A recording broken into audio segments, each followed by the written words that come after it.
Good morning friend, मैं Gopal Lal Meena, lecture computer engineering, government polytechnic college Dausa में कार्यरत हूँ। आज हम डेटा माइनिंग और डेटा वेयर हाउसिंग के क्वेश्चन नंबर 5 की बात करेंगे। अब तक हम क्वेश्चन नंबर 4 तक बात कर चुके हैं। तो जो पेपर के अंदर क्वेश्चन नंबर 5 था वो था explain different data mining method.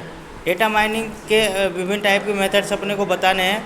तो सबसे पहला जो मेथड आपका आता है वो आता है data cleaning. Data cleaning task is used to fill in missing value, smooth the noise data, include missing data, noisy data। तो मिसिंग डेटा और नोइजी डेटा के लिए डेटा क्लीनिंग हम लोग काम में लेते हैं। तो यहाँ पे हम जो डेटा क्लीनिंग में काम करेंगे वो क्या क्या है, फिलिंग इन मिसिंग वैल्यूज, जो भी आपकी मिसिंग वैल्यूज होगी उसको फिल करेंगे। Identify outlets and smooth out noisy data, correct inconsistent data, resolve in redundancy cause by data integration. इसके बाद में जो दूसरा मेथड आपका होगा वो इनकन्सिस्टेंट डेटा को ठीक करना होगा। Inconsistent data is the data which contain डिस्क्रेपेंसीज in the codes और नेम्स। जैसे एज 42, बर्थडे 3797। तो जैसे एक बार एक्सेल में अगर हम लोग अलग अलग फॉर्मेट की बात करें तो अगर 3 और 7 तो ये डी और एम को अलग अलग जगह पे अलग अलग फॉर्मेट में रिप्रेजेंट करता है। कई जगह डी होता है, कई जगह डी होता है। Was rating 1 2 3, now rating ABC। इसके बाद में आपका आता है डेटा इंटीग्रेशन।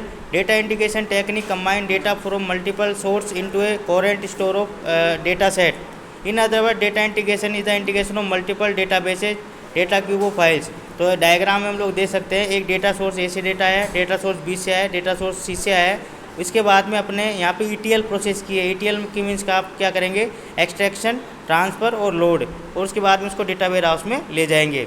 इसके बाद में 4 टेक्निक आपकी data transformation. Data transformation is term of data mining is the process of changing the form of structure of एग्जैक्टिंग attribute.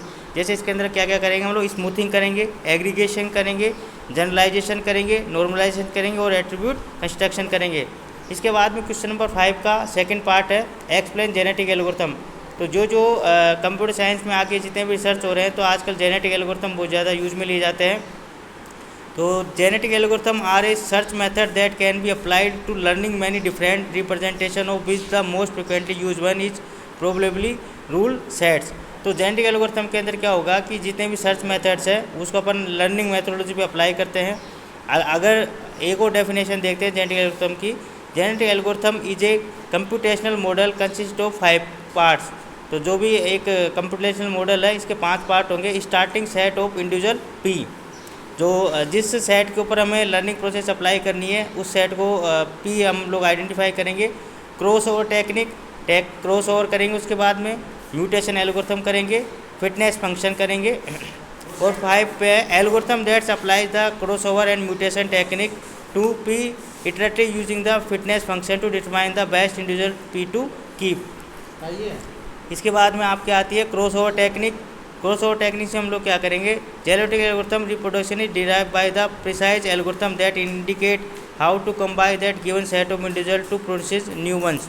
तो जैसे यहाँ पे एग्जांपल में हम लोग देख सकते हैं 0 0 0 और 1 1 एक सेट है। उसके बाद में दूसरा सेट आपका 0 0 0 1 1 1। इसको जब हम पेरेंट्स के क्रॉस ओवर कराएंगे तो क्रॉस ओवर के बाद में जो आपका प्रोडक्ट आएगा वो आएगा 0 0 1 1 1 1 1 1 0 0 0।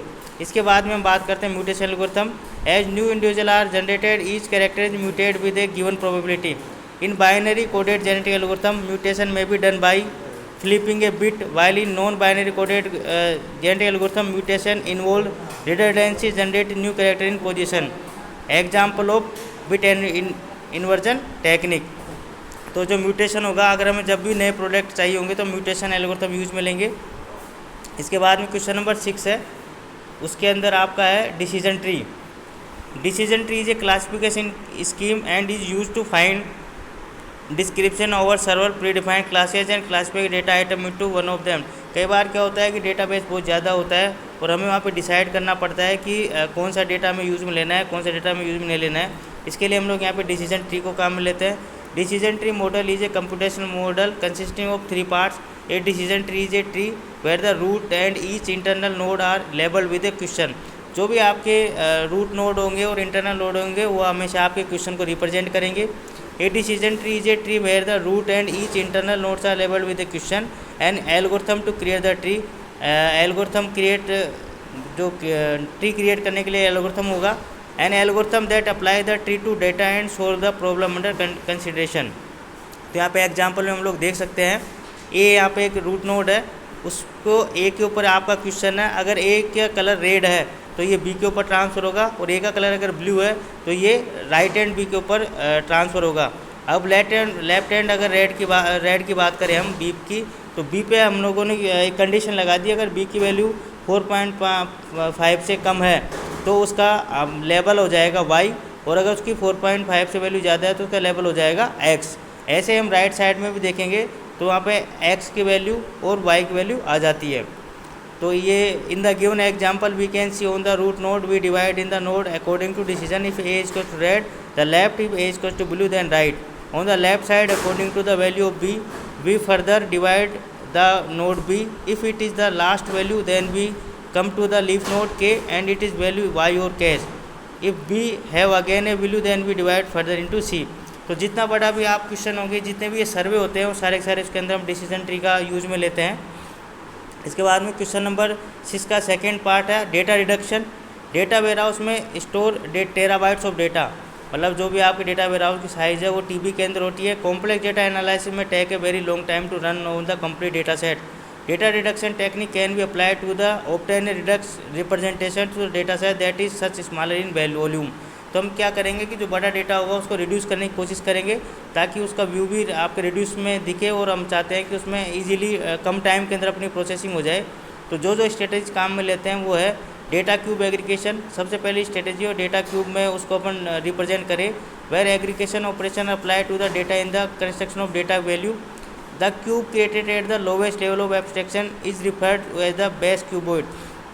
तो डायग्राम के हम लोग देख सकते हैं, डायग्राम के अंदर एक आपकी डायमेंशन यहाँ पे आइटम टाइप को दिखा रही है, एक डायमेंशन आपकी ब्रांच टाइप को दिखा रही है, और एक डायमेंशन आपकी सेल को दिखा रही है। तो जिस डायमेंशन से हम लोग देखेंगे तो डेटा ऑटोमेटिक आपको रिडक्ट किया हुआ दिखाएगा। उसके बाद में होता है attribute subset selection. When irrelevant, weakly relevant and redundant attribute और डायमेंशन में भी डिटेक्टेड और रिमूव्ड।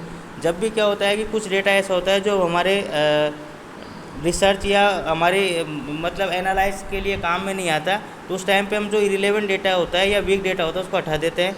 जैसे हम यहाँ पे देख सकते हैं इनिशियल एट्रीब्यूट सेट देखते हैं यहाँ पे A1, A2, A3, A4, A5 और A6। अब हम इसको रिड्यूस करने के लिए यहाँ पे डिसीजन ट्री का काम में लेते हैं। डिसीजन ट्री का लेने के बाद में हम देखते हैं यहाँ पे लीफ नोड के अंदर जो वैल्यू आती है रिड्यूस सेट होता है वो आपका A1, A4 और A6 है, जिससे कि आपका डेटा रिड्यूस हो गया। इसके बाद में आता है आपका dimension reduction, where encoding mechanism are use. इसके बाद में आता है numeric reduction, where the data are replace by alternative smaller data representation such as parametrics models. इसके बाद में आपका आता है discretization and concept hierarchy generalization, where raw data value of attribute are replace by range और higher conceptual value. तो आपके आज आपने क्वेश्चन नंबर 5 और क्वेश्चन नंबर 6 देगा। नेक्स्ट सॉल्यूशन में अपन क्वेश्चन नंबर 7 और क्वेश्चन नंबर 8 देखें।